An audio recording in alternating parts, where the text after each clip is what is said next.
Consellers, diputats i diputades, en primer lloc, president, en nom de Junts per Catalunya, li volem expressar tot el nostre suport, com així també els membres independentistes de la mesa, per garantir els drets dels diputats i diputades, en especial del conseller Lluís Puig, diputat a l'exili d'aquest Parlament de Catalunya.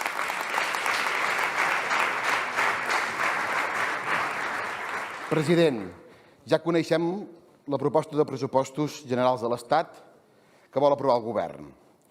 I sense entrar en detalls, compartirà amb mi que l'actual projecte de pressupostos no són bons per Catalunya. Ni protegeixen l'estat del benestar, ni beneficien el progrés dels catalans i de les catalanes. Tots sabem que el senyor Pedro Sánchez no podria aprovar els pressupostos sense l'independentisme. Per això insistim en la necessitat de negociar amb tota la força. Sabem que per donar-hi suport caldria un avenç constatable en la resolució del conflicte polític. Perquè no va d'un partit o d'un altre, va de Catalunya. Vostè, president, fa 15 dies ens va demanar propostes concretes per tirar endavant aquesta negociació conjunta. Li citaré 5 exemples que poden servir com a punt de partida.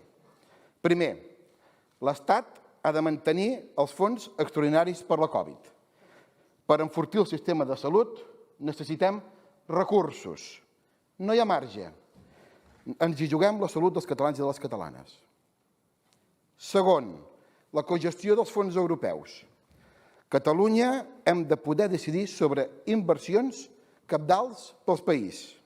Tercer, garanties de compliment de les inversions de l'Estat. Fa pocs dies hem sabut que només s'havien executat el 13% del primer trimestre de la proposta de pressupostos a Catalunya, de l'Estat.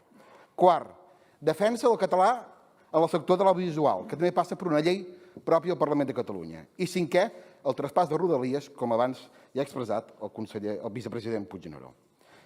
Són un punt de partida, president, amb voluntat de seure'ns, de treballar-les i de posar-nos d'acord.